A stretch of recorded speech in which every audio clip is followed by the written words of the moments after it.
American criminal கேசஸ்லயே ரொம்பவே மோசமான case தான் ஜெஃப்ரி டாமர் கேஸ். இவரு 17 பீப்புள்ஸ்க்கு மேல கொன்றிருக்காரு. இவரு ஏன் கொன்னாரு, எப்படி கொன்னாரு, எப்படி எல்லாம் கொன்னு போலீஸ் இருந்து மறைமுகமா வாழ்ந்தாரு, இவரை கண்டுபிடிச்சாங்களா இல்லையான்றத இந்த வீடியோல பார்க்கலாம். அதுக்கு முன்னாடி இந்த மாதிரி கிரைம் கேசஸ பார்க்கணும்னா நம்ம சேனலை சப்ஸ்கிரைப் பண்ணுங்க. சரி வாங்க வீடியோக்குள்ள போலாம். ஃபர்ஸ்ட் யார் இந்த ஜெஃப்ரி டாமர்னு பார்ப்போம். இவரு மில்வாக்கின்னு யுனைடெட் ஸ்டேட்ஸ்ல இருக்கிற ஒரு சிட்டியில பிறந்திருக்காரு. அவரோட ஏர்லி லைஃப் ரொம்பவும் மோசமான ஹோம் என்விரான்மெண்ட்ல இருந்திருக்கு. இவரோட 18வது வயசுல இவங்க பேரண்ட்ஸ் டிவோர்ஸ் வாங்கி பிரிஞ்சுட்டாங்க. அதனால இவர் ரொம்பவும் தனிமையில ஃபீல் பண்ணிருக்காரு. அவரோட அப்பா ஒரு கெமிஸ்ட், அதனாலேயே இவருக்கு கெமிக்கல்ஸ் பத்தின நாலேஜ் இருந்திருக்கு. அண்ட் இந்த கெமிக்கல்ஸ அவரோட மர்டர்ஸ்ல யூஸ் பண்ணிருப்பாரு. அவங்க அம்மாவும் டிப்ரெஷன்னால பல வாட்டி ஹாஸ்பிட்டலைஸ் ஆயிருந்திருக்காங்க. டாமர் ஒரு ஷையான பர்சன். சோ அவரால அவர் ஃப்ரெண்ட்ஸ மேக் பண்ண முடியல. அண்ட் சோஷியலாவும் இவரு ரொம்பவே ஐசோலேட்டடா இருந்திருக்காரு. இவரோட சைல்ட்ஹுட்ல பல வாட்டி ஹவுஸ் சேஞ்ச் பண்ணிருக்காங்க. அது இவருக்கு ரொம்ப இன்ஸ்டேபிளா இருந்திருக்கு. இவரு ஹை ஸ்கூல்ல புல்லி பண்ணிருக்காங்க. அதனாலேயே இவரு ஆல்கஹால், ட்ரக்ஸ் யூஸ் பண்ண ஸ்டார்ட் பண்ணிருக்காரு. இதெல்லாம் சேர்ந்துதான் இவரோட கிரிமினல் பிஹேவியருக்கு காரணம்னு சொல்றாங்க.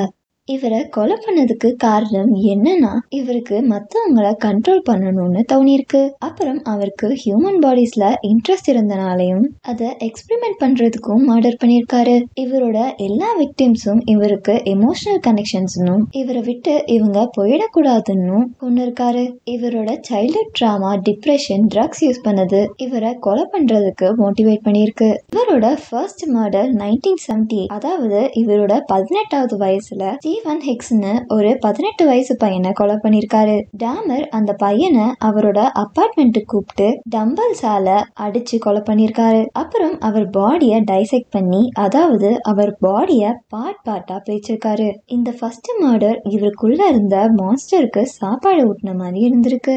இதோட 10 வருஷத்துக்கு அப்புறம் இவரு செகண்ட் மர்டர் பண்ணிருக்காரு.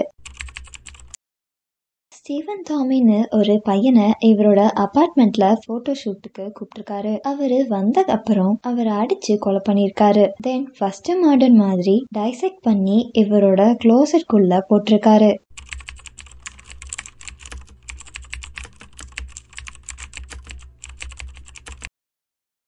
இவரோட கொலை பண்ற மெத்தட், விக்டிம்ஸை இவர் அபார்ட்மெண்ட்க்கு மணிக்காகவும் ட்ரக்ஸுக்காகவும் கூப்பிட்டு கொலை பண்ணிருக்காரு. அப்புறம் அவங்க பாடிஸை பிரிச்சு அதுல சிலதை ட்ராஃபிஸ் மாதிரி ப்ரிசர்வ் பண்ணி சில பார்ட்ஸை சாப்பிடவும் செஞ்சிருக்காரு. இவரோட விக்டிம்ஸை ஜோம்பி மாதிரி மாத்த நினைச்சிருக்காரு. அதுக்காக ஹைட்ரோக்ளோரிக் ஆசிடையும் கொதிக்கிற தண்ணியையும் விக்டிம்ஸோட மூளையில ஊத்திருக்காரு. இவர் ஏன் இப்படி பண்ணணும்னா, விக்டிம்ஸ் செத்த அப்புறமும் அவங்கள கண்ட்ரோல் பண்ணணும்னு நினைச்சுதான் பண்ணிருக்காரு.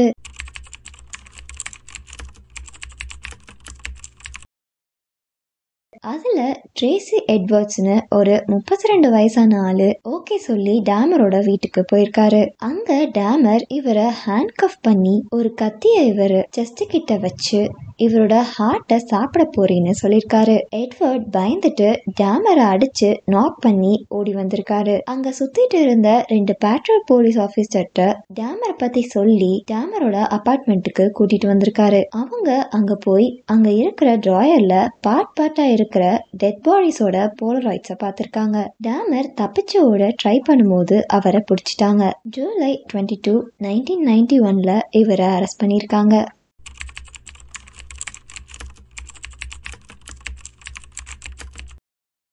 இவரு அவங்கள அபார்ட்மெண்ட் கூட்டிட்டு வந்து அவங்களுக்கு ஆல்கஹால் கொடுத்து அன்கான்சியஸ் ஆக்கிட்டு அவங்கள குத்தி கொலை பண்ணிருக்காரு. அவரு எப்படி பாடிஸ பார்ட்டா ஆக்குனாருன்றத அவ்வளோ டீடைல்டா சொல்லியிருக்காரு. இவரோட விக்டிம்ஸ் பாடி பார்ட்ஸ சாப்பிட்டதும் அவங்களோட ஒரு பகுதியா இவருக்குள்ள இருக்கணும்னு சாப்பிட்டிருக்காரு. அண்ட் பாடி பார்ட்ஸ குக் பண்ணியும் சாப்பிட்டிருக்காராம். இவரு பாடி பார்ட்ஸ ட்ராஃபிஸ் மாதிரி ப்ரிசர்வ் பண்ணியும் வச்சிருக்காராம். இவரு ரொம்பவும் ஸ்பெசிபிக்கா இவரோட விக்டிம்ஸோட சதை சாப்பிடுறதுனால இவருக்கு அவங்களோட க்ளோஸா இருக்கிற ஃபீல் வருமாம். இதுதான் கேனிபலிசம்னு சொல்லுவாங்க. கேனிபலிசம் பத்தி ஏற்கனவே நம்ம சேனல்ல வீடியோ போட்டிருக்கோம், பார்க்காதவங்க பாருங்க. இவரோட ஜோம்பி எக்ஸ்பெரிமெண்ட் பத்தியும் சொல்லியிருக்காரு. இதெல்லாம் அவரோட விக்டிம்ஸ செத்த அப்புறமும் கண்ட்ரோல் பண்ணணும்காக பண்ணிருக்காரு. இவரை விட்டு எப்பவும் போக கூடாதுக்காகவும் பண்ணிருக்காரு. அவரோட லோன்லினஸ் பத்தி பேசி அதனாலதான் விக்டிம்ஸ கண்ட்ரோல் பண்ணணும்னு ஆசைப்பட்டதாகவும் இவரால யார்கிட்டையும் நார்மல் ரிலேஷன்ஷிப்ல இருக்க முடியலன்னு சொல்லியிருக்காரு.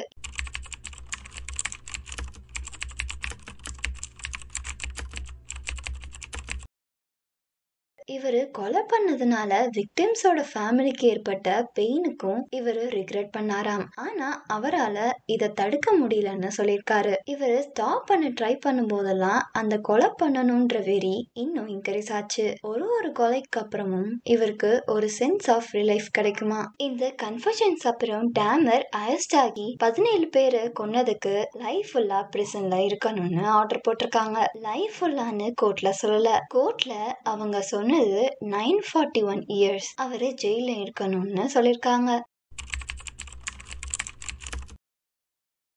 இவரோட ஜெயில இருந்த ஸ்கார்வர்னு ஒருத்தர் டேமரை அடிச்சே சாவடிச்சிருக்காரு. ஏற்கனவே ஸ்கார்வர் லைஃப் டைம் ஜெயில்னு ஆர்டர்ல தான் இருக்காரு. டேமருக்கு அப்போ 34 வயசு. கடவுள் டேமரை கொலை சொன்னதாவும் அதனால இவரு கொன்னதா ஸ்கார்வர் சொல்லிருக்காரு. டேமர் சிவியர் ஹெட்ராமாவாலையும் சிவியர் இன்ஜூரிஸாலையும் இறந்திருக்காரு. டேமரோட டிராஜிக்கான டெத் விக்டிம் ஃபேமிலிக்கு நிம்மதியை கொடுத்திருக்கு. இவருக்கு இது சரியான முடிவுன்னு நீங்க நினைக்கிறீங்களா? அவரோட சைல்ட்ஹுட் ட்ராமானால இந்த கொலைகளை பண்ணது சரியா? இந்த கேஸ் இப்ப வரைக்கும் அங்க இருக்கிற பீப்புள்ஸ்க்கு டிஸ்டர்ப்டு ஃபீலிங் தருமா? இந்த கேஸை வச்சு நிறைய டாக்குமெண்ட்ரிஸ், புக்ஸ், ஃபிலிம்ஸ்லாம் எழுந்திருக்கு. நீங்க இந்த கேஸை பத்தி என்ன நினைக்கிறீங்கன்னு கமெண்ட்ல சொல்லுங்க. இதோட நம்ம நெக்ஸ்ட் வீடியோல பார்க்கலாம். இந்த மாதிரி கிரிமினல் கேசஸ் பத்தி வீடியோ போடணும்னா கமெண்ட்ல சொல்லுங்க. இந்த வீடியோ பிடிச்சா லைக் பண்ணுங்க அண்ட் சப்ஸ்கிரைப் பண்ணுங்க. நன்றி.